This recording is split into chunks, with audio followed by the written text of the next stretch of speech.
சிவா திருச்சிற்றம்பலம். நம பார்வதி பதையே அரகர மகாதேவா. தென்னாடுடைய சிவனே போற்றி, எந்நாட்டவர்க்கும் இறைவா போற்றி. சரணமென்றடியில் வீழ்ந்து தாழ்ந்தெடும் அமரர்க்காக புறமிசை முறுவல் பூத்த புண்ணிய கடலில் தோன்றி திறமொரு சிலம்பை மேவும் சிதம்பர கணேசன் தாளை கரமலர் குவித்து வாழ்த்தி கடையனேன் உய்ந்தவாறே. வரம் கொண்ட உமை முளைப்பால் மணங்கொண்ட செவ்வாயும் பரங்கொண்ட களிமையிலும் 12 கண்மலரும் சிறங்கொண்ட மறையிறைஞ்சும் சேவடியும் செந்தூரன் கரம் கொண்ட வேலும் எந்தன் கண்ணை விட்டு நீங்காவே. நேசம் நிறைந்த உள்ளத்தால் நீளம் நிறைந்த மணிகண்டத்து ஈசன் அடியார் பெருமையினை எல்லா உயிரும் தொடையெடுத்து தேசமுய்ய திருத்தொண்ட தொகை முன்பணித்த திருவாளன் வாசமலர் மென்கடல் வணங்க வந்த பிறப்பை வணங்குவாம்.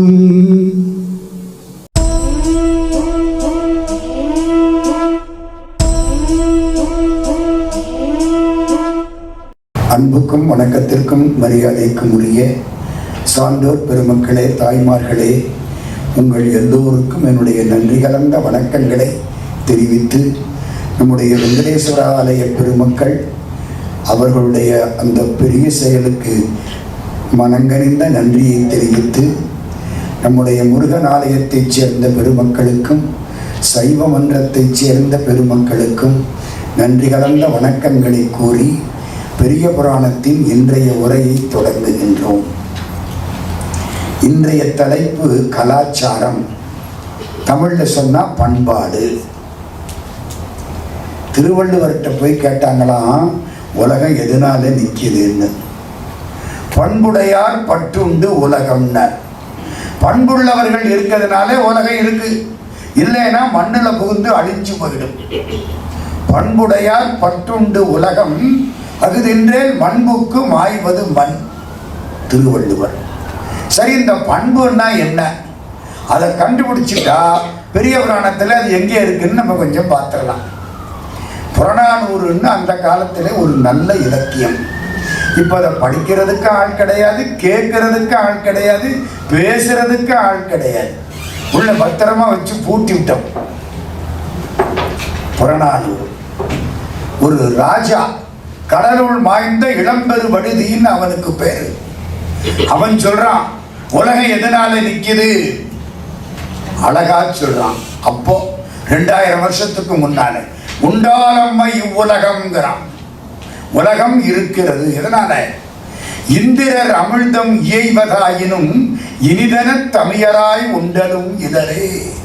தேவேந்திரனுடைய அமுதம் கிடைச்சா கூட தனியா சாப்பிட மாட்டாங்க, 4 பேரை கூப்பிட்டு கொடுத்துத்தான் சாப்பிடுவாங்க.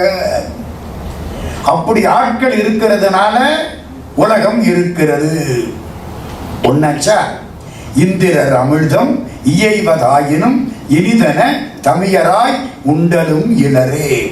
முனிவிலர் கோபப்பட மாட்டார்கள், துஞ்சலும் இனர் இறக்க மாட்டார்கள். சரியா சொல்ல போனா மற்றவர்களுக்கு செய்யக்கூடிய பணிகளில் தூங்க மாட்டார்கள்.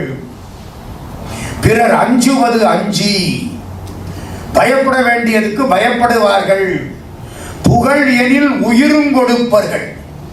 புகழ்னா உயிரை கொடுப்பார்கள். பழி எனில் உலகுடன் பெரினும் கொள்ளலர். படி வருதுன்னா உலகத்தோட வந்தா கூட வேணாம்டா சாமி, இந்த படி எனக்கு வேண்டாம்னு ஒதுங்கி போயிடுவாங்க. சரிதானா?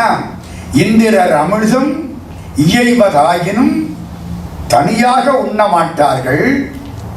முனிவிலர் துஞ்சலும் இலர் பிறர் அஞ்சுவது அஞ்சி, புகழ் எனில் உயிரும் கொடுக்குவர், பழியெனில் உலகுடன் பெரினும் கொள்ளலர். அன்னமாட்சி அணையராகி தமக்கென முயலா நோந்தாள் பிறர்க்கென முயலுனர் உண்மையானே உண்டாலம்மை இவ்வுலகம். தனக்காக வாழாமல் மற்றவர்களுக்காக வாழ்வார்கள். அதுதான் பெரிய புராணம். இத்தனை பேரும் தனக்காக வாழவில்லை. உலகத்துக்கு வழிகாட்டக்கூடிய மாதிரி எங்கள் வாழ்க்கை அமைய வேண்டும் என்று குறிக்கோளோடு வாழ்ந்தார்கள். அத்தனை பேருக்கு வழிகாட்டி இந்த 63 பேர் சொர்க்கம்னா என்ன நரகம்னா என்னன்னு சந்தேகம் வந்துச்சான் வாத்தியாருக்கும் பையன்களுக்கும். பையன் கேட்டான், சார் சொர்க்கம் நரகம் பார்த்துருக்கீங்களான்னா. ஏன் பார்த்துருக்கண்டா கூட்டிகிட்டு போறேன்ட்ட. ரொம்ப ஆச்சரியம். ஒரு பையன் அவர் பின்னாலே நான் வர்றேன்ட்டேன். 2 பேரும் மேலே மேலே போனார்கள். இப்போ வாத்தியார் பையனை பார்த்து கேட்டார், முதல்ல சொர்க்கத்துக்கு போகலாமா நரகத்துக்கு போகலாமா? பையன் கெட்டிக்காரன், வாத்தியாரை விட கெட்டிக்காரன். முதல்ல நரகத்துக்கு போவோம், அப்புறம் சொர்க்கத்துக்கு போவோம். ஏண்டா அப்பதான் சொர்க்கத்துல இருந்துடலாம். சர்ரா கெட்டிக்காரன் தாண்டா. முதல்ல ஸ்வீட் சாப்பிடு அப்புறம் காரம் சாப்பிடுங்கிற பாருங்க. முதல்ல நரகத்துக்கு போவோம் அப்புறம் சொர்க்கத்துக்கு போவோம். சரி, மேலே மேலே போனார்கள். வாத்தியார் ஏதோ ஒரு குளிகையை கொடுத்தார், வாயில போட்டான், மேலே போனார்கள். இதாண்டா நரகம்னு காமிச்சாரு. நரகத்தில் என்ன இருக்கு? ஒரு பெரிய மேஜை போட்டிருக்கு.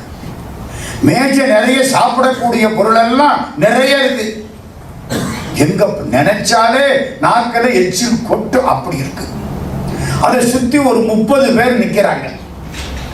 30 பேர் கையிலையும் ஒரு பெரம்பு வச்சு கட்டி இருக்கு. எடுக்கலாம், மடக்கி சாப்பிட முடியாது. முகத்தை பார்த்தியா? 30 பேர் முகம் எப்படி இருக்கு? கஷ்டமா இருக்கு. எல்லாத்தையும் கொடுத்து விட்டு சாப்பிட முடியாம ஆயிப்போச்சே. இவ்வளவு சொத்து இருக்கு, இவ்வளவு வீடு இருக்கு, இவ்வளவு கார் இருக்கு, இவ்வளவு வருமானம் இருக்கு. இந்த பாலா போன டாக்டர் நம்மளை 2 கோதுமை தோசைக்கு மேல சாப்பிடாதேன்ட்டாரு. சரிதானா? எல்லாம் இருக்கு, ஆனா சாப்பிட முடியல. கையில பெரம்ப வச்சு கட்டி விட்டாங்க. பாத்தியா? இதுதான் நரகம். சரி சார், மேல சொர்க்கத்துக்கு போயிடுவோம். மேல போனாங்க. அதே மாதிரி ஒரு மேஜை, அதே மாதிரி அங்கேயும் பலகாரங்கள், அதே மாதிரி அங்கேயும் 30 பேர், அதே மாதிரி அவன் கையிலையும் பெரம்பு வச்சு கட்டி இருக்கு. என்ன சார் காட்டுனதை காமிச்சு விட்டு பேரை மட்டும் மாத்தி விட்டீங்க அப்படின்னு பையன் கேட்கல. ஏன்னா அவன் வாத்தியார நம்புன பையன். வாத்தியாரு நம்பிக்கைக்கு உரியவராய் இருந்த காலம். எல்லாம் சொல்ல வேண்டியிருக்கு. அப்படியே நம்பிட்டேன். நல்லா பாருடா, இவங்க முகத்தை எல்லாம் பாரு, எவ்வளவு சந்தோஷமா இருக்கிறாங்க. ஆமா சார், அதான் என்னன்னு புரியல. இவ்வளதையும் கொடுத்து விட்டு பெரம்ப வச்சு கட்டி விட்டான்னா எப்படி சார் இவங்க சாப்பிடுவாங்க?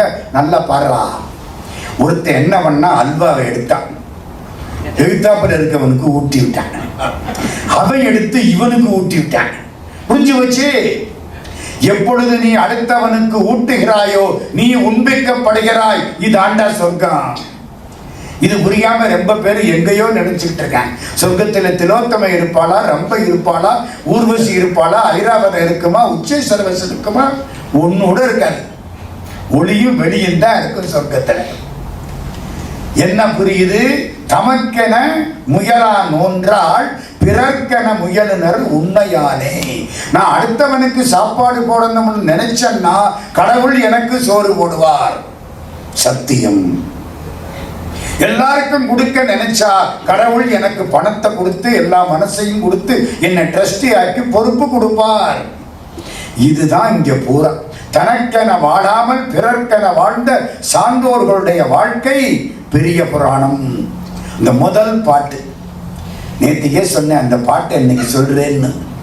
உலகெல்லாம் உணர்ந்தோதற்கரியவன், ஓதற்கரியவன் தான், ஓதுதற்கரியவன் இல்லை. பாட்டுல தப்பு வரப்படாது. உலகெல்லாம் உணர்ந்தோதற்கரியவன், நிலவுலாவிய நீர்மணி வேணியன், அலையில் சோதியன் அம்பலத்தாடுவான், மலர் சிலம்படி வாழ்த்தி வணங்குவான். அநேகமா எல்லாருக்கும் இந்த பாட்டு தெரியும். அந்த பாட்டுல என்ன அப்படி இருக்கு? உலகம்னு ஆரம்பிச்சார். ஏன்? இது உலகத்துக்கு உரிய நூல். இது தமிழ்நாட்டுக்கு மட்டுமல்ல, இந்தியாவுக்கு மட்டுமல்ல, ஆசியா கண்டத்துக்கு மட்டுமல்ல, அப்பாலும் அடிச்சார்ந்தால் உலகத்துக்கே உரிய நூல். அதனால உலகலாம் ஆண்டவன் தானே அடி எடுத்து கொடுத்தாரு. உலகெல்லாம்ங்கிறத உலகெல்லாம் அடி எடுத்து கொடுத்தாரு. நடு எடுத்து இல்லை அடிச்சு விட்டாரு. ஏன்? வினை அழிஞ்சு போயிடும். ஆண்டவனை வழிபட்டால் வினை குறையும் வினை அடியும் என்று காட்டுவது மாதிரி உலகெல்லாம் போடாம உலகலாம் என்று சிவபெருமான் அடி எடுத்து கொடுத்தார். அது அப்படியே வச்சுக்கிட்டார் நம்ம சாமி.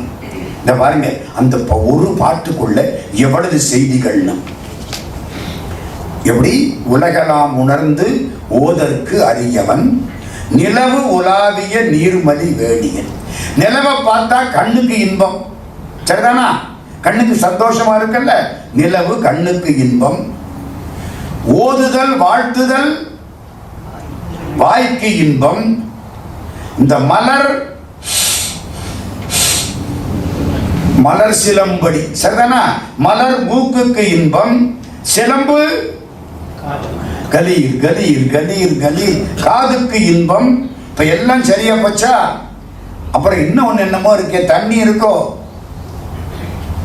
உலகலாம் உணர்ந்தோதற்கரியவன் நிலவுலாவிய நீர்மலி வேடியன். நீர் தண்ணி. தண்ணி எதுக்கு? சாப்பிடுறதுக்கு. வணங்குதல் உடம்புக்கு, மெய்க்கு. தண்ணீர் மெய்க்கு வேணும். புறந்தூய்மை நீராளமையும். உடம்புக்கும் தண்ணீர் வேணும். வணங்குதல் யாரு பண்ற காரியம்? உடம்பு பண்ற. வாழ்த்தி வணங்குவான். வாழ்த்துதல் வாய் பண்ற வேலை, வணங்குதல் உடம்பு பண்ற வேலை. 5 புலனுக்கு இன்பம் ஒரு பாட்டுல வந்துருச்சு. எப்படி? ஓதுதல் வாழ்த்துதல் வாய்க்கு இன்பம். ஜோதி நிலவு, நிலவு ஜோதி ரெண்டும் தான். கண்ணுக்கு இன்பம். மலர் மூக்குக்கு இன்பம். சிலம்பு செவிக்கு இன்பம். நீர் வணங்குதல் மெய்க்கு இன்பம். ஒன்னாய் போச்சா? அடுத்தாப்புல பாருங்க, இந்த பாட்டை திரும்ப சொல்றேன். உலகலாம் உணர்ந்து ஓதற்கரியவன். உலகலாம்னு சொல்லிவிட்டா இந்த உலகம் அந்த உலகம் அந்த உலகம் அந்த உலகம் அண்டங்கள் பூரா. அப்ப அது வானவெளி. எல்லா உலகத்தையும் சேர்த்து அதானே வானவெளி. அதைத்தானே நீங்க என்ன சொல்றீங்க? மில்கி வேயா. அப்படி போக போக போய்கிட்டே இருக்கு மேல. உலகலாம் என்றமையினால ஆகாசம். உணர்ந்து ஓதற்கு அறியவன் நிலவுலாவிய நீர்மலி வேடியன். நீர் என்னதுனால தண்ணி, அம்பலம் என்னதுனால நிலம். அம்பலம் மண்ணு தானே, அம்பலம் என்னதுனால நிலம். வேணி ஜடாமுடி. ஜடாமுடி காற்றுல அலையுமா, அதனால அது காற்றுக்கு அடையாளமா. ஆக 5 பூதமும் அந்த பாட்டுல வந்துருச்சான். திரும்ப சொல்லவா? அம்பலம் என்னதுனால மண்ணு, நீர் என்னதுனால தண்ணி, ஜோதி என்னதுனால நெருப்பு, வேணி சடை காற்றில் அலைவது காற்று, உலகலாம் என்றவையினாலே வானம். 5 பூதத்தையும் இந்த ஒரு பாட்டுக்குள்ள அடக்கினார். இன்னொரு பாருங்க, சைவ சித்தாந்தம் என்ன? பதி பசு பாசம் 3 இங்க கொண்டாந்துட்டார் 4 வரைக்குள்ள. அம்பலத்தாடுவான் அவர் தான் பதி, சரிதானா? அம்பலத்தில் ஆடுறவர் தானே பதி. சரியா போச்சு. உலகலாம் என்னாரு, உலகில நம்ம தானே இருக்கிறோம், அதான் பசு. அரியவன், அரியவன் என்ன அர்த்தம்? நம்மளை பார்க்க விடாம செய்யறது ஒண்ணு இருக்கு, அதுக்கு தான் பாசம்னு பேர். உலகலாம் என்றவையினாலே உலகத்திலே உள்ள மக்கள் பசு. அரியவன் என்றவையினாலே தெரிய முடியாம தடுக்கிறது, அது பாசம். அம்பலத்தாடுவான் என்றவையினாலே அது பதி. பதி பசு பாசம் அவ்வளவு ஒரு பாட்டுக்குள்ள வந்துருச்சு. இப்ப அடுத்தது பாருங்க, இந்த கடைசி வரி என்ன? இல்ல முதல் வரி எடுத்துக்குவோம். உலகலாம் உணர்ந்து ஓதற்கு. உணர்ந்து ஓதுவதா ஓதி உணர்வதா? நம்மெல்லாம் ஓதித்தான் உணர்றோம். காதலாகி கசிந்து கண்ணீர் மல்கி ஓதி அப்புறம்தான் அவரை உணர்றோம். நம்ம ஓதி உணர்கிறோம். இவர் என்ன சொல்றாரு? உணர்ந்து ஓதிங்கிறார். எது தேவையில்ல? சாதாரண நிலைக்கு ஓதித்தான் உணர முடியும். பெரியவரான அடியார்கள் நிலைக்கு முதல்ல கடவுளை உணர்கிறார்கள், அதுக்கு அப்புறம்தான் ஓதுகிறார்கள். அதை காட்டுறதுக்கு அவங்கன்னா உங்களுக்கு சமானம் அல்ல, செயற்கரும் செய்கை செய்தவர்கள். அதனாலே உணர்ந்து ஓதுவான். இன்னொரு சௌரி என்ன தெரியுமா? உணர்ந்து ஓதினா கண்ணீர் வரும். சொல்லிய பாட்டின் பொருள் உணர்ந்து சொல்லுவார். அதானே உணர்ந்து ஓதுவாம் ஒரு வரி. உலகலாம் உணர்ந்து ஓதற்கரியவர் நிலவுலாவிய நீர்மலி வேணியன் அலையில் சோதியன் அம்பலத்து ஆடினான். ஆடுவான். ஆடினானா ஆடுவானா? ஆடுவான். என்ன அர்த்தம்? உலகம் என்னைக்கு அழிஞ்சாலும் உலக முடிவிலையும் அவன் ஆடிக்கொண்டே இருப்பான். அதான் அதுல முக்கியம்.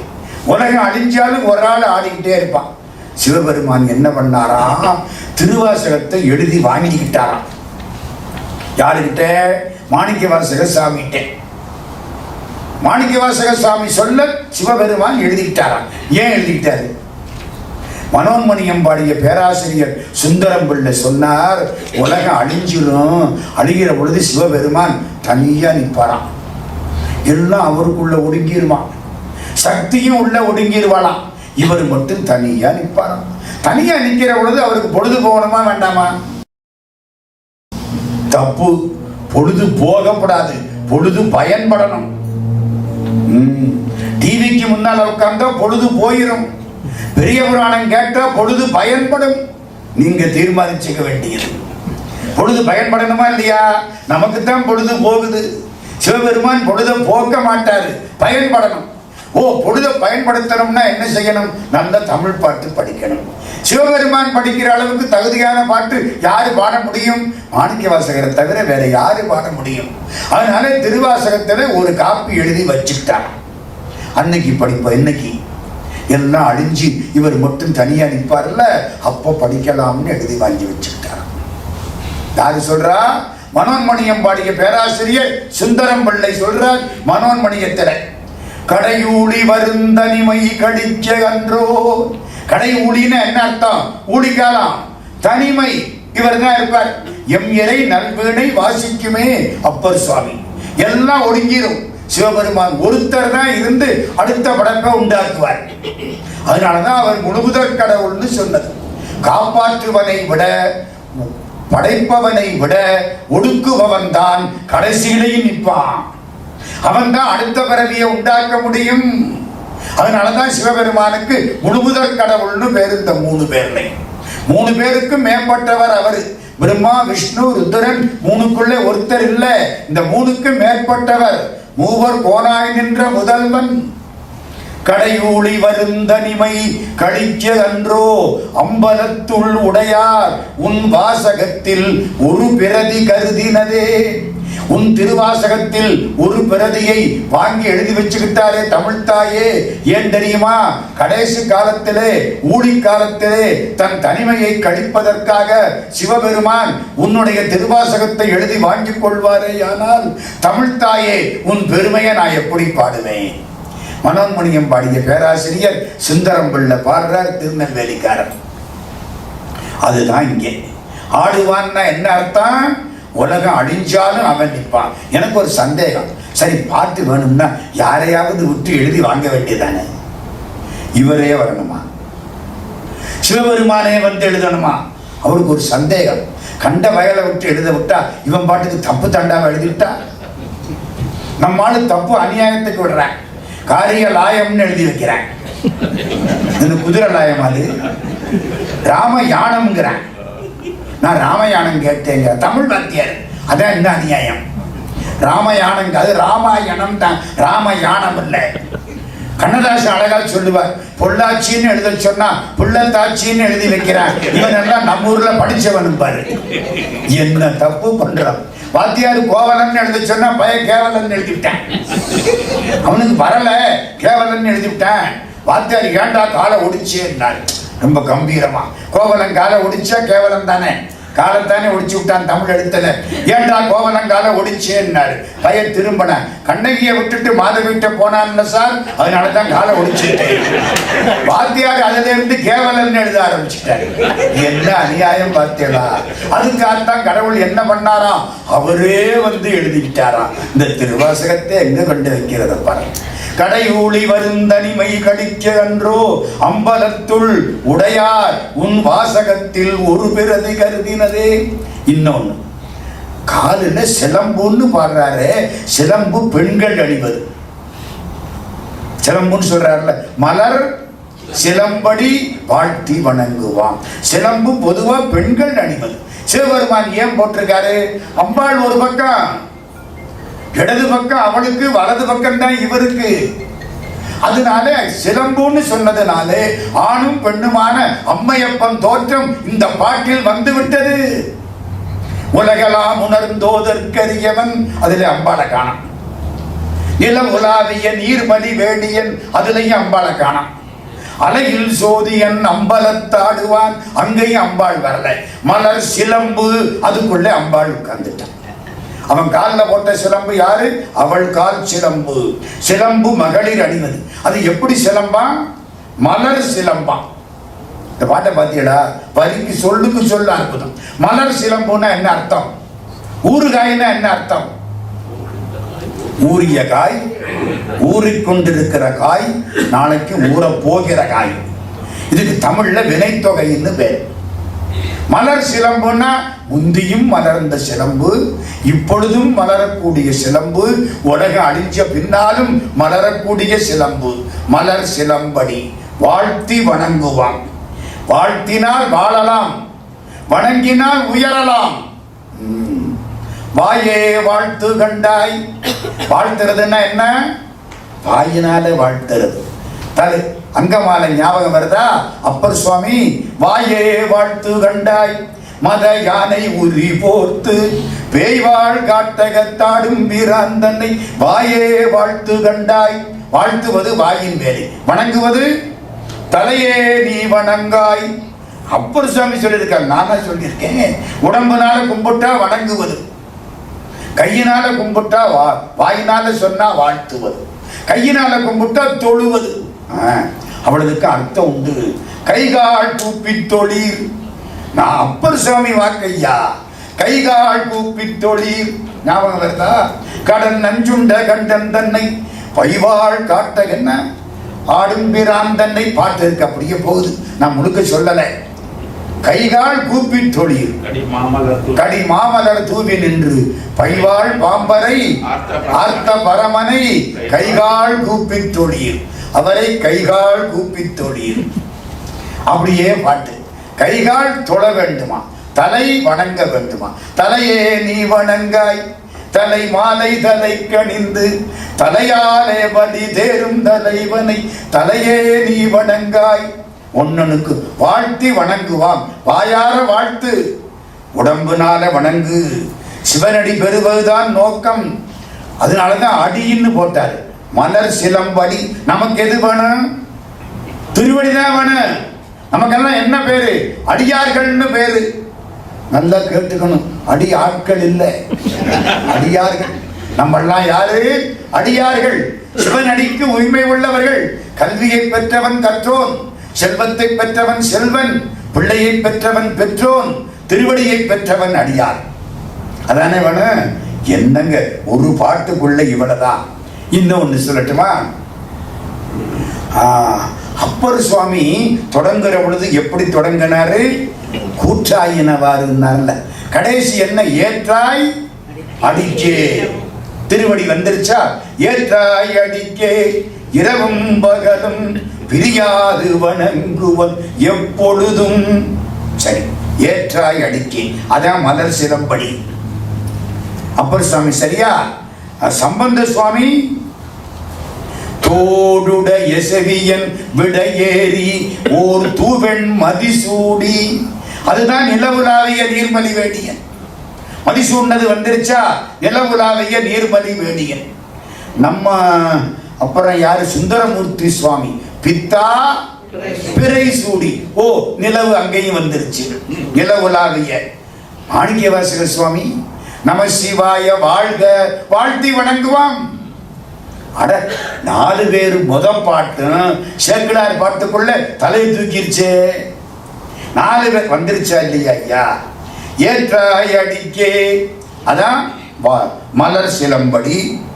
தூவெண் மதிசூடி பித்தா பிறை சூடி, அதுதான் நிலவுலாவிய நீர்மலி வேடியன். நம சிவாய வாழ்க வாழ்த்தி வணங்குவான். என்னங்க ஒரு பாட்டுக்குள்ள இவ்வளவு விதமா. இன்னொன்னு சொல்லட்டுமா? உலகெல்லாம் உணர்ந்தோதற்கரியவன் பாட்டை எழுதி பார்த்தீங்கன்னா புள்ளி எழுத்தை விட்டுட்டு எண்ணினா 63 எழுத்து இருக்கும்.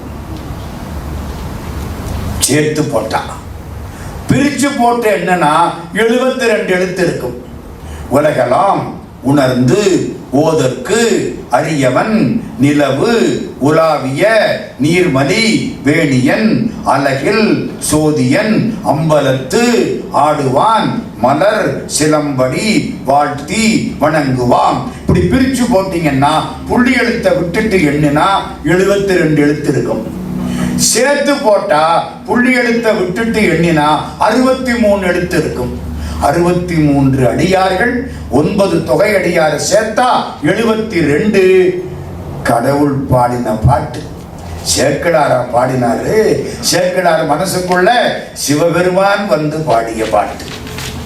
இந்த பாடலை நேற்றுக்கு சொல்றேன்னு சொன்னேன். எனக்கு ரொம்ப ஆசை, தமிழ்ல எந்த பாட்டு எடுத்தாலும் சேக்கிழார் பெருமை நிற்கும். இன்னைக்கு கலாச்சாரம் பண்பாடு நிறைய செய்திகள், ஒரு 2-3 வரலாறு சொல்ல போறேன். அவங்களுக்கு கலாச்சாரத்தை எப்படி எடுத்துக்க போறேன்னு தெரியுமா? பண்பாட்டை பத்தி நிறைய சொல்ற. நம்ம தமிழ் பண்பாடு நிறைய. சாப்பிடுற பொழுது இலை எப்படி போடணும்? ஈர்ங்கை அது வலது பக்கத்துல வைக்கணுமா. மரத்திலிருந்து வெட்டின பகுதி வலது கை பக்கம் இருக்கணுமா. அப்பூதி அடிகள் புராணத்துல சொல்ற. ஏன்? அது கொஞ்சம் அகலமா இருக்கும், நுனி சின்னதா இருக்கும்.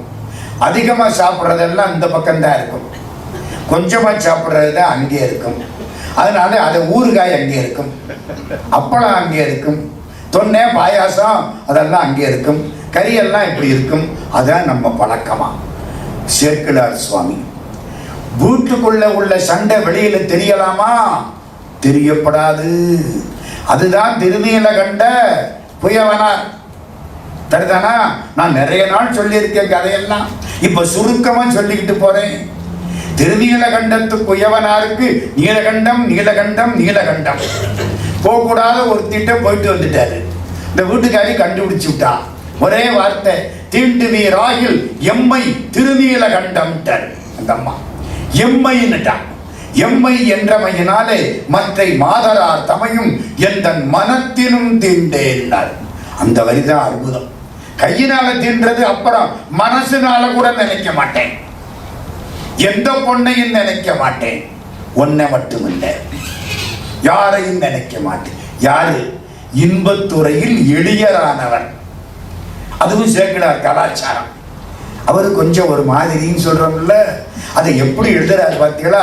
இன்பத்துறையில் எளியரானார். அப்ப இன்பத்துல ஆசை இருக்கு. அப்படிப்பட்ட மனுஷன் திருநீலகண்டம்ங்கிற வார்த்தையில வச்ச பக்தியினால எது இவருக்கு ரொம்ப ஆசையோ அதையே மொத்தமா விட்டுவிட்டாரு. அதுவும் வீட்டுக்காரி, அழகான பொண்ணு, நல்ல பொண்ணு, ஒரே வீடு, சின்ன வீடு, ஒரே இடம், ஒரே அறை, அங்கதான் படுக்கணும், இளமையான வயசு, அவ்வளதையும் மறந்துட்டாரு. அது வெளியில யாருக்கும் தெரியாதான். அதான் பண்பாடு. அதுக்கு தான் வந்தேன். கலாச்சாரம்னா என்ன? வீட்டுக்குள்ள கணவன் மனைவிக்கு உள்ள சண்டை வெளியில தெரியக்கூடாது. அற்புறு புணர்ச்சி இன்மை அயல் அறியாமை வாழ்ந்தார். 2 பேருக்கு உறவு இல்லாதது வெளியில தெரியாம 50-60 வருஷம். இதெல்லாம் சேக்கிழார் சொல்லக்கூடிய சில நுட்பமான செய்திகள். நான் அப்பப்ப சொல்லிக்கிட்டே வந்திருக்கேன். அதே மாதிரி இன்னொன்னு சொன்ன ஞாபகம் வருதா? திலகவதியாருக்கு அவர் தம்பிக்கு எத்தனை வருஷம் வித்தியாசம்? சில ஆண்டுகள். கணக்குப்படி 3 வருஷம் வித்தியாசம். ஒரு குழந்தை பிறந்தா 3 வருஷம் கழிச்சுதான் அடுத்த குழந்தை பிறக்கணும். சேக்கிழார் சொல்ற கணக்கு சில திலகவதியார் பிறந்து சில முறை ஆண்டு அகன்றதற்பின். இதெல்லாம் சில பழக்க வழக்கங்கள், தமிழ் பண்பாடு. இப்ப முக்கியமா ஒண்ணு சொல்ல போறேன். ஒரு 2 வரலாறு இன்னைக்கு எடுத்துக்க போறேன். ஒண்ணு புகழ்ச்சோழர்னு ஒருத்தர். ஒரு மன்னனுடைய பண்பாடு எப்படி இருந்திருக்கு, இந்த சிவபக்தி உள்ள மன்னன் தன்னுடைய வாழ்க்கையில் எவ்வளவு பண்பாடோடு இருந்திருக்கிறான். சொல்லாத வரலாறு இது வரைக்கும். கருவூர், கருவூரை பற்றி முந்தைய சொல்லியிருக்கேன். திண்டுக்கல்லுக்கு பக்கத்துல கருவூரில் பெருமாளே திருப்புகழ் பாடப்பட்ட திருத்தலம். சுவாமிக்கு பேரு ஆனிலையப்பர், பசுபதீஸ்வரர். கருவூர், கருவூர் இப்ப கருவூர்னு பேரு, இதான் கருவூர். அந்த பெருமாள் ரொம்ப அற்புதமான திருமேனி. சித்தர், வெகு சித்தர் போற்று கருவூரார். திருவிசைப்பா பாடிய கருவூர் சித்தர் வாழ்ந்த இடம் கருவூர். அந்த இடம், அங்கே ஒரு திருக்கோயில். கருவூரில் தொழுதால் மீண்டும் கருவூருக்கு வர வேண்டாம். வாரியார் சாமி சொல்லுவார், கருவூரில் தொழுதால் மீண்டும் கருவூருக்கு வர வேண்டாம். அடியவர் இடர் தீர்க்கக்கூடியவர் எரிபக்தர்னு அங்க ஒருத்தர் இருந்தார். எரிபக்தர் அடியார்களுக்கு துன்பம் வந்தால் தீர்த்துட்டு தான் மறுவேலை பார்ப்பார். கையில மழுவாயுதம் தூக்கிட்டு தெரிவார். மழுன்னா பார்த்திருக்கீங்களா? சிவபெருமான் மானும் மழுவும் வச்சிருப்பார், பிள்ளையார் வச்சிருப்பார், பரசுராமர் வச்சிருப்பார். மழு இந்த கோடாரி மேல் இருக்கும். அப்படிப்பட்டவர் எரிபக்தர். யாருக்காவது என்னமாவது துன்பம் நட்டா மழுவை தூக்கிட்டு ஓடி போயிடுவார். கரூர் கோயிலுக்குள்ள இருக்கார். மதியால் வித்தகனாகி மனதால் உத்தமனாகி பதிவாகி திறமான பரவாழ்வை தருவாயே நிதியே நித்தியமே நன் நினைவே நற்பொருளாயோ கதியே சொற்பரவேடே கருவூரில் பெருமாளே. கருவூர்ல பாடின திருப்புகள். கதியே சொற்பரவேடே கருவூரில் பெருமாளே. கருவூர் கோயிலுக்குள்ள எரிபக்தர் சுத்தி சுத்தி வருவார், கும்பிடுவார். சோழ நாட்டு ராஜா, அவனுக்கு புகழ் சோழன்னு பேர். புலிக்கொடி. ஏன் புலிக்கொடி தெரியுமா? புலி ஒரு மிருகத்தை அடிக்குமா. அடிச்ச மிருகம் புலிக்கு வலது பக்கம் விழுந்தா சாப்பிடுமா, இடது பக்கம் விழுந்தா சாப்பிடாதான். இது எப்படி இருக்கு? புலிக்கு மான வெட்கமெல்லாம் இருக்கு, நமக்கு தான் இல்லை. பாத்தீங்களா? அடிக்குமா, வலது பக்கம் விழுந்தா தான் சாப்பிடுமா, இடது பக்கம் விழுந்தா சாப்பிடாதான். என்ன அர்த்தம்? இடது பக்கம் விழுந்தா அதுவா செத்து போச்சுன்னு அர்த்தமா, வலது பக்கம் விழுந்தா இது அடிச்சு அடிக்கல செத்து போச்சுன்னு அர்த்தமா. நான் அடிச்சுதான் சாப்பிடணும், அதைத்தான் நான் சாப்பிடணும். புலி பசித்தாலும் புல்லை தின்னாதுங்கிற பத்தினா புலிக்கொடி யாருக்கு? சோழர்களுக்கு. எந்த புகழ்ச்சோழ மன்னர் புலிக்கொடி பறக்க கருவூருக்கு வர்றார். கருவூருக்குள்ள கோயிலுக்கு அவர் வர்றதுக்கு கொஞ்சம் தாமதிக்குது. அவருடைய பட்டத்து யானை முன்னால வந்துருச்சு. பட்டத்து யானைக்கு ரொம்ப மதிப்பு, ராஜாவுக்கு உள்ள மதிப்பு. பட்டத்து யானை மேல 2 பேர் உட்கார்ந்துருக்கான். முன்னால ஒருத்தன், பின்னால ஒருத்தன் வர்றான். ஒரு ஆளு அதுக்கு முன்னால இந்த யானையை அடக்குற அங்குசம் இருக்கு பாருங்க, அங்குசம்னு ஒரு ஆயுதம், அதை தூக்கிட்டு போறான். எத்தனை பேர் போறாங்க? 5 பேர். நல்லா கேட்கணும், இதுக்கெல்லாம் தத்துவம் இருக்கு. 5 பேர் போறாங்க. யானை மேல 2 பேரு, முன்னால ஒருத்தன், பின்னால ஒருத்தன், அங்குசம் தூக்கிட்டு ஒருத்தன். நமக்கெல்லாம் எது அங்குசம் தெரியுமா? 5 யானை இருக்கு நம்மள்கிட்ட. அவர்கிட்ட ஒரு யானை தானே இருந்துச்சு. நம்ம கிட்ட மெய், வாய், கண், மூக்கு, செவி 5 யானை இருக்கு. 5 யானைக்கு அங்குசம் வேணும்ல. நமசிவாய மந்திரம் தான் அங்குசம். நான் சொல்லல, திருமூலர் திருமந்திரம். 5 யானைகள் அடவியுள் வாழ்வன, 5க்கும் அஞ்செழுத்து அங்குசமாவன. 5 யானை அடக்கிறதுக்கு ஒரு கம்பியில 5 கம்பி வேணும்ல, 5 வளையம். அதான் நமசிவாய சொல்லு. 5 யானைன்னு சொன்னபடி கேட்கும். இப்ப 5 பேர் போறாங்களா, யானை போகுதா, அப்படியே கம்பீரமா போகுது பட்டத்து யானை. முன்னால சிவகாமி ஆண்டார்னு ஒரு புண்ணியவான், தினம் கோயிலுக்கு பூ கட்டி கொடுக்கிறவர். அது மாதிரி புண்ணியம் கிடையவே கிடையாது. நினைப்பத வச்சு நம்மளால முடிஞ்ச அளவுக்கு பூமாலை புனைந்தேத்தி நம்மளே பூமாலையை கட்டி கடவுளுக்கு கொண்டே கொடுத்தா அவளது வாழ்க்கை சிறப்பாக இருக்கும். இங்க ஒரு கோஷ்டி உட்கார்ந்து கட்டிக்கிட்டே இருக்கிறாங்க, ரொம்ப சந்தோஷமா இருக்கு. அன்னைக்கு பூரா பெருமானை நினைச்சு அவருக்காக பூ கட்டுறது. திருப்பதியில போய் பாருங்க, மாலை மாலை மாலை ஒருத்தர் இதுக்குன்னே உட்கார்ந்து கட்டி அனுப்புறாங்க. சபரிமலை ஐயப்ப சுவாமிக்கு மதுரையிலிருந்து ஒரு 10 லட்சம் ரூபாய்க்கு மேல அப்படியே மலர் போய் ஒரு நாள் முழுக்க அவர் மலர்ல உட்கார்ந்திருப்பார். அன்னைக்கு பூரா பூ அலங்காரம். பூ அம்பலம் திருவாரூர், பொன்னம்பலம் சிதம்பரம். திருவாரூருக்கு என்ன பேரு? பூ அம்பலம். திருவாரூர்ல பூ அலங்காரம் அவ்வளவு அற்புதமா இருக்கும். சிவகாமி ஆண்டார் பூ கற்றவர். தலைக்கு மாலை தனியா இருக்கு, கழுத்துக்கு மாலை தனியா இருக்கு, சிவபெருமான் கைக்கு மாலை தனியா இருக்கு. இப்படி எல்லாம் பார்த்து பார்த்து பார்த்து பூ கற்றவர் சிவகாமி ஆண்டார். பூ கட்டி பூ குடலைன்னு ஒண்ணு இருக்கும் உயரமா, அதுல வச்சு தோல்ல தொங்க விட்டுட்டு கோயிலுக்குள்ள போற சிவபெருமானுக்கு இன்னைக்கு இந்த பூக்களை எல்லாம் சாத்தி பார்க்கணும். சந்தோஷமா போறார்.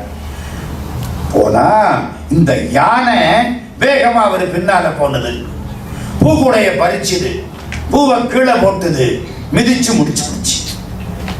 எப்படி இருக்கு அவருக்கு? தேவேந்திரன் யானை மேல வந்தானாம், வெள்ளை யானை மேல. துர்வாச ரிஷி எதிர்த்தாப்பல வந்தாராம். நான் துர்வாசரை பத்தி சொல்லியிருக்கேன். கோபக்கார சாமியார்.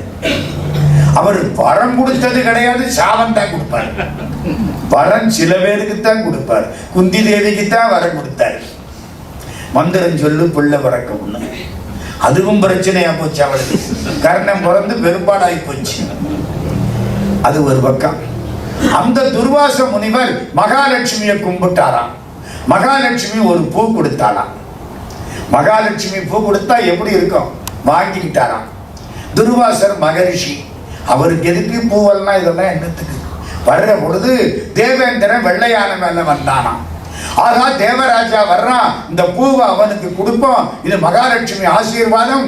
பூவை கொடுக்க அவன் வாங்கி யானை மேல வைக்கப்படாது. பையில வச்சுக்கோ இல்ல கையில வச்சுக்கோ. யானை மேல வைக்க, யானை அசைஞ்சு வர்ற பொழுது பூ கீழே விட, யானை அதை மிதிக்க, அவ்வளவுதான் முடிஞ்சு வச்சு. பூ வந்தது கோபம் துர்வாசருக்கு. மகாலட்சுமி பிரசாதத்தை காலில் போட்டு மிதிக்கிற, வெள்ளை யானை காட்டு யானையாக போகட்டும். தேவேந்திரா, உன்னுடைய செல்வம், புகழ், பெருமை, ராஜ்யம் எல்லாம் போகட்டும். போச்சுங்க. இப்ப என்ன புரியுது? பூ கொடுத்தா வாங்கி காரில் எல்லாம் போடப்படாது. அவனுக்கு யானை, நமக்கு காரு. ரொம்ப பேர் பெரிய பூமாலை வாங்கி காரில் போட்டுக்கிட்டு போறாங்க. அது காத்தடிச்சு எங்கெங்கயோ பறக்குது. இங்க இந்தியாவில் பண்ணப்படாது. அதை அப்படியே வாங்கி வச்சு வீட்டில் கொண்டே வைங்க. 2 நாளைக்கு அப்புறம் தூக்கி அதை ஒரு செடியில உரமா போட்டுருங்க. அதான் அதுக்குள்ள முறை. கோயில்ல உள்ள பூ அப்படித்தான் செய்யணும், பழக்கம். இப்ப என்ன ஆகி போச்சு? இந்த பூவை எடுத்து காலில் போட்டு மிதிச்சு பிடிச்சு. சிவகாமி ஆண்டாருக்கு தாங்கல. எம்பெருமானுக்குரிய பூ இப்படி ஆகி போச்சே. சிவதா, சிவன்னா சிவபெருமானை சிவதான்னு கூப்பிடுறது. களியானையின் ஈருரியாய் சிவதா, நீ ஒரு யானையத்தானே உரிச்சு தோலா போர்த்திட்டு இருக்க. இப்ப பாரு, இந்த யானை என்ன எந்த பாடுபடுத்தி போச்சு. கடவுள் சிவபெருமான் யானை தோல் போர்த்தி இருக்காரா இல்லையா? களியானையின் ஈருரியாய் சிவதா, எளியார் வலியாம் இறைவா சிவதா. எளியார்களுக்கு நீதானியா துணை, வெற்றிக்கற்றவருக்கு தெய்வம் தான் துணை. அடியார் அடியார் அறிவே சிவதா, அன்புள்ள அடியார்களுக்கு அறிவாய் இருப்பவனே, தெளிவார் அமுதே சிவதா சிவதா. இப்ப மாலையை போட்டுருச்சே, நான் என்ன செய்வேன்? இன்னைக்கு கோயில் வழிபாட்டுக்கு பூமாலை போகாதே, நான் தப்பு பண்ணிட்டேன், என் வாழ்க்கை வீணா போச்சு, கொஞ்சம் பத்திரமா கொண்டாந்து இருக்கலாம். கண்ணீர், ரத்த கண்ணீர் விட்டாடுதார். எரிபக்தர் வந்துட்டார். என்னன்னு கேட்டார். விஷயம் தெரிஞ்சது. வேகமா ஓடினார். யானைக்கு முன்னால போனார். இந்த முன்னால ஒருத்தன் போயிட்டு இருந்தான் பாருங்க, அவன் தடுத்தான். ஒரே வெட்டு அவங்கிற முடிஞ்சு வச்சு. இந்த இது தூக்கிட்டு போனவன், எது இந்த அங்குசம் தூக்கிட்டு போனவன். முன்னால 2 ஒருத்தன், பின்னால ஒருத்தன் தடுத்தான். அவனையும் வெட்டியாச்சு. யானை துதிக்கையில வெட்டி யானையும் செத்து போச்சு. மேல 2 பேர் இருந்தானே, அவனும் காலி. ஒரு மழுவாயுதம், ஒரு மனுஷன். அது எப்படி சிவனுக்குரிய மலர் மாலையை இவளது மதிப்பு இல்லாம செய்கிறது? மடன்னு ஏதோ போர்க்களத்துல நடந்த மாதிரி வெட்டி சாச்சுட்டேன். இந்த வாழை மரத்தை வெட்டின மாதிரி 5 பேர் விழுந்துட்டான். பட்டத்து யானை தொடப்படாது யானை விழுந்துருச்சு. ராஜாவுக்கு போய் சொல்லிவிட்டாங்க. புகழ்ச்சோழர் அங்கிருந்து என்னடா பட்டத்து யானையை பகைவன் வெட்டி விட்டான்ட்டாங்க. அப்படித்தானே சொல்லுவான். நம்ம ஆளு இந்த கதை 1 நடந்தா 9 ஆக்கி விட்டுருவாங்க. ஒண்ணுமே இருக்காது. கண்ணு காது மூக்கு அவனவ வச்சு எப்படியோ ஓடி போயிரும். கடைசியில ஒரு வீட்டுல லேசா ஒரு தீப்பொறி வந்தா ஊரே எரிஞ்சு வச்சுருவாங்க. அது மாதிரி செய்தி போயிடுச்சு. மகாராஜா அங்கிருந்து ஓடி வர்றார். பார்த்தார், செய்தி எல்லாம் சொன்னார்கள். ஆரம் கண்டிகை பூண்ட அடியவர் வீரம் நம்மால் விளம்பும் தகையதோ அப்படின்னு சேக்கிழார் பாடுறார். யாருடைய வீரம்? இந்த எரிபக்தருடைய வீரம். அதான் பெரிய வீரம். செய்தி தெரிஞ்ச உடனே அம்பலவாணர் அன்பர் இத்தனை முனிய என்ன காரணம்? இவர் அம்பலவாணருக்கு அன்பர், சிவனடியார். அவருக்கு கோபம் வந்துச்சுன்னா பூவை பிடுங்கி போட்டு இந்த யானை அந்த பூவை இடித்து விட்டது. ஐயோ சிவாபராதம். யாரு? அந்த சோழ ராஜா. ஓடி வந்தான், இவரை பார்த்தான், காலில் விழுந்தான். சாமி, யானையை கொன்னது 5 பேரை கொன்னது போதுமா? பத்தாது, யானைக்கு சொந்தக்காரனா என்னையும் விட்டுங்க. உங்க கையில உள்ள மழுவாயுதத்தை விட்டுனா பாவம். இந்தாங்க என்னுடைய வாளை எடுத்து அதால என்ன வெட்டுங்க. மகாராஜா புகழ்ச்சோழர். இவருக்கு எப்படி இருக்குப்ப? சே, இப்படிப்பட்ட ராஜாவுடைய யானையை வெட்டி விட்டோமே தோணுமா இல்லையா? எங்க எவனாவது இன்னா செய்தாரை ஒருத்தல் அவர் நாண நன்னயம் செய்து விடல். காலில் விழுந்துட்டான், வெட்டுங்கிறான், உடைவாளை கொடுத்து. இல்லாட்டி அவன் வெட்டிக்குவான் போல தெரியுது. எரிபக்தர் வேகமா உடைவாளை வாங்கிட்டார். இல்லாட்டி அவனை வெட்டிக்கிட்டுருவேன். ராஜா வாங்கி நான் தப்பு பண்ணிட்டேன், இப்படிப்பட்ட ராஜாவுடைய யானையை வெட்டி விட்டேன், நான் இறந்து போறேன். உடைவாளை இவரு எரிபக்தர் வாங்கி வெட்டிக்க போக சத்தம் கேட்டது. சிவபெருமான் வந்து 2 பேரையும் தடுத்தார். 5 பேர் எழுந்தார்கள், யானையும் எழுந்தது. யார் வரலாறு? புகழ்ச்சோழர் வரலாறு. அது என்ன? இந்த யானையை வெட்டினாரே, அது என்ன? பூர தத்துவம். இந்த 5 பேரும் நம்ம 5 புலன்கள். யானைங்கிறது ஆணவ மலம். உயிருக்கு ஆரம்பம் ஆணவம் தானே. எல்லாத்தையும் வெட்டியாச்சுன்னு அர்த்தம். அது ஒரு சிம்பாலிக் ரெப்ரசன்டேஷன், ஒரு அடையாளம், அவ்வளவுதான். இப்ப இதுல என்ன சார் கலாச்சாரம், என்ன பண்பாடு வந்தது? அந்த மகாராஜாவை பொறுத்த மட்டும் யாராவது சிவபெருமானுக்கு தவறு செய்தால் அது தன்னுடைய பாவம், தன்னுடைய யானை செய்தால் அது தன்னுடைய பாவம், அதுக்கு தண்டனை நான் அனுபவிக்க வேண்டும். அது அவனுடைய பண்பாடு. அடியார்களுக்கு துன்பம் வருமானால் அதை போய் தடுத்து நான் நிறுத்துவேன். அது எரிபக்தருடைய பண்பாடு. இது அடியார்களுடைய கலாச்சாரம். அதுக்காக நம்ம எல்லாரையும் வெட்ட ஆரம்பிக்க முடியாது. புரியுதா?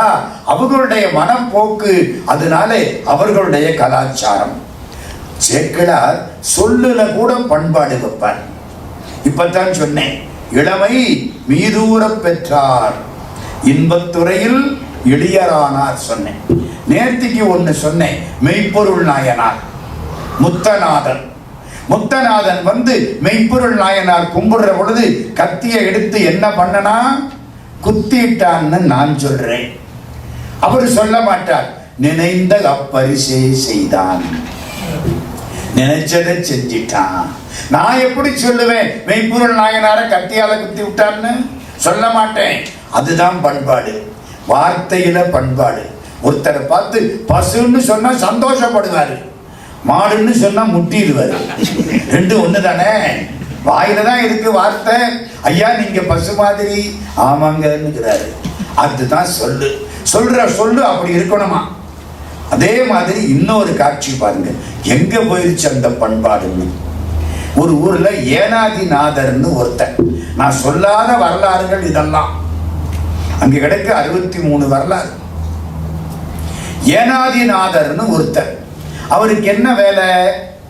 ராஜாக்களுக்கு படை தளபதிகளை உருவாக்கி அவர்களுக்கு போர் பயிற்சி கொடுப்பது இவருக்கு வேலை. வாள் போர், அந்த காலம் யானை ஏற்றம், குதிரை ஏற்றம், வாள் போர் அதெல்லாம் கற்றுக் கொடுக்கிறவர். அதனால இவருக்கு ரொம்ப ஆள் சேர்ந்தது, நல்லா கற்றுக் கொடுக்கிறாரு. இந்த போட்டிக்கு ஒருத்தன் வச்சான் அதிசூரன், அவனுக்கு பேர். அவன் பேர்ல தான் சூரனே தவிர காரியத்தில் சூரன் இல்லை. அவனுக்கு ஆள் சேரலை.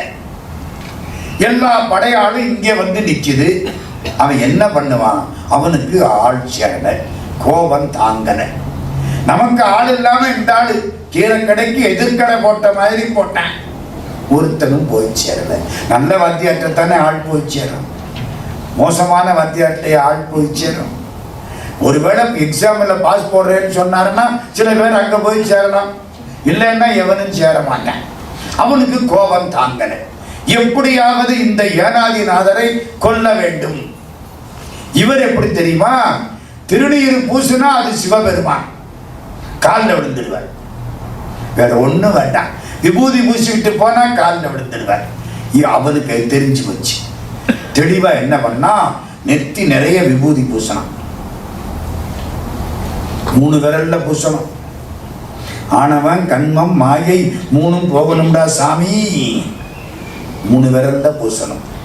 சில பேர் அப்படின்னுக்கிறான், 3ம் போக மாட்டேங்குது. சில பேர் அப்படின்ட்டு இப்படின்னுக்கிறான். இது எதுக்குடா வம்புன்னு? நல்ல நீட்டினை நிறைய பூசி நித்தலும் நியமம் செய்து, அப்பர் சாமி வாக்கு. நிறைய பூசணும் திருநீர். திருநீர் அணுகிலாதவரை கண்டால் அம்மா நாம் அஞ்சுமாறே. யாரு? மாணிக்க வாசக சாமி. விபூதி பூசாம வந்தான்னா அந்த ஆளை பார்த்து பயப்படு, அவன் பொல்லாதவனா இருப்பான். வெந்நீர் அணுகிலாதவரை கண்டால் அம்மா நாம் அஞ்சுமாறே. நல்லா நெத்தி நிறைய விபூதி பூசினான், ஒரு தலப்பா கட்டினான், விபூதி தெரியாம சண்டைக்கு போயிட்டான். முதல்ல போர் பண்ணாங்க 2 பேரு, சைட்லையும் உள்ள ஆட்கள். அப்புறம் சண்டையில ரொம்ப பேர் செத்து போறாங்க. வேண்டாம், நீயும் நானும் சண்டை போடுவோம், யாரு தோக்குறா யாரு ஜெயிக்கிறான்னு பார்த்துடுவோம் அப்படின்னு ஒரு தீர்மானத்துக்கு வந்தார்கள். இப்போ ஏனாதிநாதரும் அதிசூரனும் நேருக்கு நேர சண்டை. சேனைகளை எல்லாம் விட்டு ஆள்கிட்ட சேனை வச்சிருந்திருக்கேன். அந்த காலத்துல ஒருத்தரை கிட்ட கேட்ட, அது எப்படி சார் இந்த ஆளுகள்லாம் சேனை வச்சிருப்பாங்க, அந்த ராஜா விட்டுட்டா இருந்தாருன்னு. அப்படி பழக்கம் உண்டு. வணிக பெருமக்கள் படை வைத்திருந்தார்கள். பாண்டிய நாட்டில் வியாபாரம் பண்ணக்கூடிய பெருமக்கள் தங்களுக்குன்னு சேனை வைத்திருந்தார்கள். செட்டி நாட்டில் அந்த காலத்திலே தனவணிக பெருமக்கள் வியாபாரம் பண்றவங்க, அவங்களுக்குன்னு ஒரு படை இருந்துச்சு. ராஜா மாதிரி ஏழகப்படைன்னு அதுக்கு பேரு. வைரவன் கோயில்னு ஒரு ஊர் இருக்கு. வைரவர் வேகமான மூர்த்தி. அதனால வைரவன் கோயில்ல ஏழகப்படை இருந்ததாக கல்வெட்டுக்கள் பேசுகின்றன. அப்படி எல்லாம் ஒரு படையோட போறது. என்ன வியாபாரி, எதுவும் களவு போகக்கூடாது. அதனால இவங்க 2 பேருக்கும் படைகள் இருந்தன. 2 படைகளும் சண்டை போட்டன. வீணா போயுது, வேண்டாம், 2 பேரும் சண்டை போடுவோம். சரி, ஏனாதிநாதர் ஒரு பக்கம், அதிசூரன் ஒரு பக்கம். நெத்தி நிறைய விபூதி பூசலாம். ஒரு நல்ல துண்டை வச்சு முகம் தெரியாம கண்ணு மட்டும் தெரிகிறாப்பல கட்டிவிட்டான். சண்டை நடக்குது. ஏனாதிநாதர் அற்புதமா சண்டை போடுறார். இவனால முடியல. என்ன பண்ணான் தெரியுமா? இந்த தலையில பாருங்க துண்டு லேசா அப்படி தூக்கிவிட்டான். விபூதி அவர் கண்ணில் பட்டுருச்சு. ஐயோ, விபூதி பூசணவன் கூட சண்டை போடலாமா? சிவபெருமான் சண்டை போடக்கூடாது, நிறுத்தலாமா? நிறுத்தணும்ல. நிறுத்திட்டு வாழை தூக்கி போட்டுவிட்டா அவன் வெட்டிடுறான். வெட்டிட்டா என்ன சொல்லுவாங்க? நிராயுதபாணிய வெட்டி விட்டான்னு சொல்லுவாங்க. நான் சொன்னது புரியுதா? இவர் கையில் இருக்கிற வாளை தூக்கி போட்டுட்டார்னா அந்த அதிசூரன் ஏனாதிநாதரை வெட்டிடுவான். வெட்டிவிட்டா கையில் ஆயுதம் இல்லாதவனை வெட்டுனா பாவம். பழைய காலத்து சண்டை அப்படிங்க. பெண் பேரு வச்சவனோட சண்டை போடப்படாதான். புறநானூற்று காலம். காமாட்சி நாதன் பேர் இருந்தாலோ மீனாட்சி சுந்தரம்னு பேர் இருந்தாலும் அவன் கூட சண்டை போடக்கூடாது. இப்ப புரியுதா? தெளிவா புரியுமே. பெண் பெயர் கொண்டா சண்டை போடக்கூடாதான். எப்படி பெண்ணோட சண்டை போடுறது வேற, அதுவே தப்பு. பெண் பெயர் கொண்டவனோடைய சண்டை போடக்கூடாதுன்னு பழைய காலம். இது விபூதி. அதுவும் எப்படி? கையில ஆயுதம் இல்லாதவனோட சண்டை போடக்கூடாது. அப்ப என்னதான் செய்யலாம்? சண்டை போடுற மாதிரி இவர் பாசாங்கு பண்றார். அவன் என்ன கொல்லட்டும், அதுதாங்க பண்பாடு. அவன் என்ன கொல்லட்டுங்கிறது முக்கியம் இல்லை, அவனுக்கு பழி வராம என்ன கொல்லட்டும். அவன் திரும்பி கொல்ல வந்தவன் எப்படியா இவ்வளவு இறக்கான்? சிவனடியார் திருநீறு பூசி விட்டான். யாரா இருந்தாலும் திருநீறு பூசினவன் சிவபெருமான். அதனால அவனுக்கு பழி வரக்கூடாது. சண்டை போடுறாப்புல நடிச்சு அவனால் கொல்லப்பட்டு இறந்தார். யாரு? அதிசூரனால கொல்லப்பட்டு ஏனாதிநாதர் இறந்தார். நான் சொல்லிவிட்டேன் இறந்தார்னு, சேக்கிழார் சொல்ல மாட்டேங்கிறார். கஷ்டமா இருக்கு. அது எப்படி சார் ஒரு அடியவரை நான் சொல்லுவேன்? அந்நின்ற தொண்டர் திரு உள்ளம் ஆரறிவார், முன்னின்ற பாதகனும் தன் கருத்தே முற்றுவித்தான். முன்னின்ற பாதகனும் தன் கருத்தே முற்றுவித்தான். முன்னால நின்ன பாதகன் தான் நினைச்சதை செஞ்சுட்டான், முடிஞ்சு வச்சு. குத்தினான்னு சொல்ல கூட இந்த பண்பாடு இடம் கொடுக்க மாட்டேங்குது. மெய்ப்பொருள் நாயனாருக்கு என்ன சொன்னார்? இதேதான் சொன்னார். நினைச்சதை செஞ்சுட்டான், நினைந்தக பரிசே செய்தான், இங்கே தன் கருத்தே முற்றுவித்தான். அப்பூதி அடிகளுடைய பிள்ளை இறந்து போயிட்டான். நேத்திக்கு சொன்னேன். இறந்த பொழுது திருநாவுக்கரசர் கேட்கிறார், சேயவர் தம்மில் மூத்த திருநாவுக்கரசு எங்கேன்னு கேட்கிறார். கேட்ட உடனே என்ன சொன்னாங்க? அவர் அருமையா கேட்கிறார், மூத்த திருநாவுக்கரசு எங்கே? இப்போது இங்கு அவன் உதவான். எல்லாம் மங்கள வார்த்தை. அந்த புள்ள உதவான், செத்து போச்சுன்னு சொல்லல. சொல்லுல பண்பாடு, சொல்லுல நாகரீகம். அடுத்தாப்புல இந்த சந்தனத்தாதி, நான் சொன்னதை ஞாபகப்படுத்திக்கிட்டே வர்றேன். சிறு தொண்டர் விட்டு வேலைக்காரி சந்தனத்தாதி. சந்தனத்தாதி கதவை திறக்கிறா. இந்த பைரவர் நிற்கிறார். நின்ன உடனே வழிபாடு பண்றான். வீட்டு வேலைக்காரி, நம்ம வீட்டு வேலைக்காரியா இருந்தா அப்படியே திரும்பிடுவா, யாரோ வந்திருக்காருன்ட்டு. நின்று அவரை வழிபாடு பண்ணி உள்ள அம்மாட்ட சொல்லி, அதனால அந்த வேலைக்காரிய சேக்கிழார் எப்படி சொல்றார் தெரியுமா? சந்தனமாம் தையலார். இந்த 6 விகுதியா வேலைக்காரிக்கு. நம்ம வீட்டுக்காரருக்கே 6 விகுதி கொடுக்க மாட்டான், வேலைக்காரிக்கு 6 விகுதி கொடுக்கிறாருங்க சேக்கிழார். வந்தணைந்து வினவுவார் மாதவரே யாமென்று சந்தனமாம் தையலார். ஏன் வேலைக்காரிக்கு அவ்வளவு மரியாதை? அவதான் முக்கியமான ஒரு காரியம் பண்ண போறான். இந்த பிள்ளையை அடுத்த உடனே தலைக்கறி ஆகாதுன்னு சிறு தொண்டர் சொல்லிவிட்டார். அவர் தலைக்கறியவும் சமைச்சு வச்சிருந்தார். இந்த சாமியார் வந்து உட்கார்ந்து எல்லா கறியும் இருக்கான்னு கேட்க, தலைக்கறியை மட்டும் ஒழிச்சு விட்டேன்னு அவர் சொல்ல, அதையும் நான் சாப்பிடுவேன்னு இவர் சொல்ல, கடவுளே நான் என்ன பண்ணுவேன்? தவிக்கிற பொழுது சந்தனத்தாய் தானே வந்து காப்பாத்துறா. தலைக்கறியவும் நான் சமைச்சு வச்சிருக்கேன். அதனால அவளுக்கு என்ன மரியாதை? அவளுக்கு 6 விகுதி. அப்பர் சுவாமியுடைய அக்காவுக்கு என்ன பேரு? திலகவதி. இல்ல, திலகவதியார். சேக்கிழார் சண்டைக்கு வந்துடுவார். திலகவதின்னு சொன்னீங்கன்னா ஒரு 6 விகுதி. 6 விகுதி தானே போட்டு சொல்றான். எல்லாரும் வீட்டுல என்ன சொல்றான்? 6 விகுதி போட்டுத்தான் நம்ம ஜாதியிலேயே பேர் வைக்கிறோம். நாடார், முதலியார், செட்டியார். 6 விகுதி போடுறோமா இல்லையா? போடுறோமா இல்லையா? ராபி சேது பிள்ளையோட ஒரு நாள் பேசிக்கிட்டு இருந்தேன். எனக்கு இந்த பிள்ளையார் மேலதான் கோபம்னாரு. என்னையா எல்லாரும் பிள்ளையார் அப்படி கும்பிடுறாங்க, பிள்ளையார் நோன்பு நடந்துகிட்டு இருக்கு, ஏன்யா கோபம்னே? முதலியார்னு அவங்க போட்டுக்கிறாங்க, நாடார்னு இவங்க போட்டுக்கிறாங்க, செட்டியார்னு இவங்க போட்டுக்கிறாங்க, நாங்கள்லாம் பிள்ளையாருன்னு போட மாட்டாம எங்க பேரை அவர் வாங்கிக்கிட்டாரு. ராபிசேது பிள்ளையாருன்னு சொல்றீங்க என்னங்க? மகா வித்வான் மீனாட்சி சுந்தரம் பிள்ளையாருன்னு சொல்றீங்க, பிள்ளை மாறுங்கிறீங்க. அநியாயமா இருக்கு. எங்க பேரை அவரு வாங்கிக்கிட்டாரு, அதனால பிள்ளையார் மேல எனக்கு கோபம். யாரு? ராபிசேது பிள்ளை. 6 விகுதி போட்டா மரியாதை. திலகவதியாருக்கு மரியாதை. திகழ வரும் திருவனைய திலகவதியார் பிறந்தார். சேக்கிழாருடைய வார்த்தை. எல்லாருக்கும் மரியாதை. அடியார்களை அவதாரம் பண்ணினார்னு சொல்லுவார். சுந்தரர், அப்பர், எல்லா சம்பந்தர் 3 பேரையும் அவதாரம் செய்தாரும்பார். 7 மணி ஆகிவிட்டது. வழிபாட்டு நேரம் 7:30 மணிக்கு தொடரும்.